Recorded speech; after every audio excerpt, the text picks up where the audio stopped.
एक हम आपको कथा सुनाते हैं। एक स्वर्णकार था, वो बहुत बेईमानी से सोने का काम करता था, मिलावट करके असली सोना रख लेना और नकली बना करके देना ऐसा। और 2 राजकीय कर्मचारी आते थे उसके यहाँ, पुलिस वाले, वही रात्रि में सोते खाते पीते गश्त लगाने वाले जो होते। धीरे धीरे मित्रता हुई और धीरे धीरे सारी पोल हो जाएंगे स्वर्णकार की, और सब पता चलने लगा कि इतनी संपत्ति इसके पास है। अब उन दोनों ने एक दिन प्लान किया कि स्वर्णकार को मार देते हैं, और सब जेवर और सब बॉक्स में बंद करके निकले।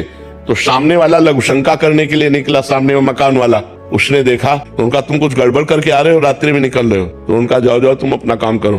तो वो बोले नहीं, हम हल्ला मचा देंगे।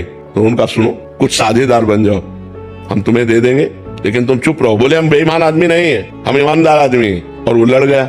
जब लड़ गया तो उनको केस बनाने में देर न लगी, वो बक्सा उसके पास रख दिया और तुरंत हल्ला मचा दिया और कहा इसने स्वर्णकार को मारा है, स्वर्ण लिए जा रहा था, मैंने गिरफ्तार किया। पूरा का पूरा केस उसके ऊपर आ गया।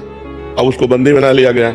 गवाही पुलिस वाले कि इसको हमने घर से निकलते देखा है और ये बॉक्स उसकी चोरी का है और इसने स्वर्णकार को मार दिया, और केस पुलिस वालों ने किया था। अब जब जज के सामने पेश किया गया तो सारी साक्षी उसी के खिलाफ थे, जो सत्य आदमी था।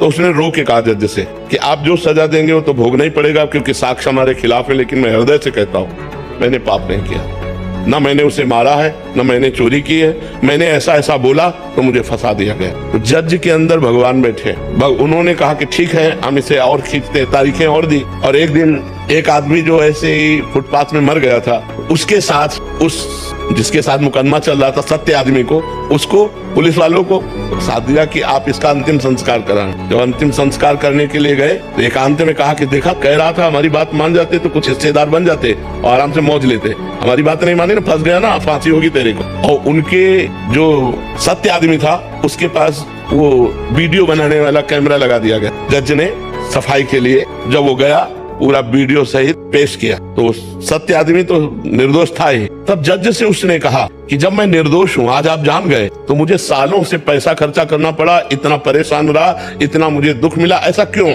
क्योंकि मैं निर्दोष हूँ, अब तो जान गए हो ना। तो जज ने कहा सत्य बताना, इस जन्म में तुमने कोई ऐसा पाप किया है जिसकी सजा न मिली हो और जिसका प्रायश्चित न किया हो? उसी का दंड आपको यहाँ निर्दोष होने पर प्राप्त हो रहा है, आप सत्य बताना। तो उसने अपनी घटना बताई। तो वो मृत्यु दंड इधर आकर के उसको फंसाकर इतना दंड दे रहा था। तो ये बात समझ लो कि जो पाप आप लोग भ्रूण हत्या करते हैं, गर्भ हत्या करते हैं, इसका प्रायश्चित करते हैं, और जब इनका परिणाम आता है तो बोले हम निर्दोष थे। जो आप पाप करोगे उसका दंड भोगना पड़ेगा, आज नहीं तो कल, और ऐसी जगह भोगना पड़ेगा जहां आपने पाप नहीं किया। हम मानते हैं 100% आप सत्य हो, लेकिन आपका पूर्व का वो गुप्त पाप आपकी ऐसी तैसी कर देगा। इसलिए डरो, पाप कर्मों से डरो।